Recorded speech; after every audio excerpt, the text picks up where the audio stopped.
एक तरफ जहां सरकार विधानसभा में एंटी चीटिंग बिल पास कर जहां ये मैसेज देना चाह रही है कि हमने नकल पर नकेल कसने के लिए कमर कस ली है, तो वहीं दूसरी तरफ सीकर की गुरुकुल यूनिवर्सिटी कागजों में ही चल रही है।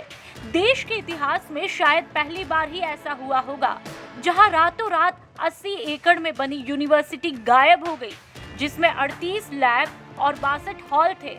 रीट पर चीट के छींटे अभी पूरी तरह से धुले भी नहीं थे कि गुरुकुल यूनिवर्सिटी के मामले ने उन विद्यार्थियों, नौजवानों की नींद उड़ा दी जो अपने सपने साकार होने के सपने देख रहे हैं।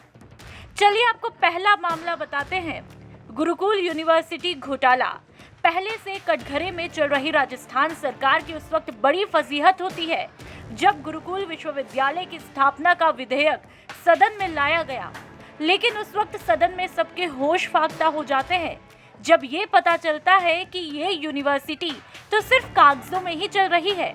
देश में इससे पहले शायद ही इस तरह का घोटाला देखने को मिला होगा, जिसके बाद सरकार की कार्यशैली भी कटघरे में खड़ी हो जाती है। जिसके बाद विपक्ष तो हंगामा करता ही है, लेकिन सरकार समर्थक विधायकों के भी स्वर मुखर होने लगते हैं।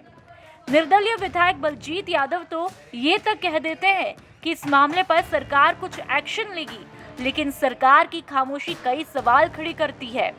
उन्होंने कहा, कुलपति बिना बिल्डिंग के बने रिपोर्ट बनाकर सरकार को बता रहे हैं कि बिल्डिंग बन चुकी है, जबकि धरातल पर खाली जमीन है। सरकार आंखों देखी मक्खी कैसे निगल रही है। सरकार उस यूनिवर्सिटी को मान्यता भी दे रही है। पता चलने पर बिल वापस ले लिया गया। सरकार ने माना भी है कि बड़ा फर्जीवाड़ा हुआ है, लेकिन उसके बाद भी किसी भी प्रकार की कोई कार्रवाई नहीं की गई। और चलिए अब आपको दूसरा मामला बताते हैं। ये बिल बड़ी मछलियों को बचाने के लिए लाया गया है। जी हाँ, बिल्कुल सही सुना आपने। ऐसा हम नहीं कह रहे हैं, सरकार के अपने ही विधायक और विपक्ष का कहना है। अगर वाकई में सरकार प्रतियोगी परीक्षाओं में धांधली को रोकना चाहती है तो पहले बड़ी मछलियों को पकड़े और ऐसे कोचिंग सेंटरों पर लगाम लगाए जो कि गारंटी से नौकरी देने का दावा करते हैं।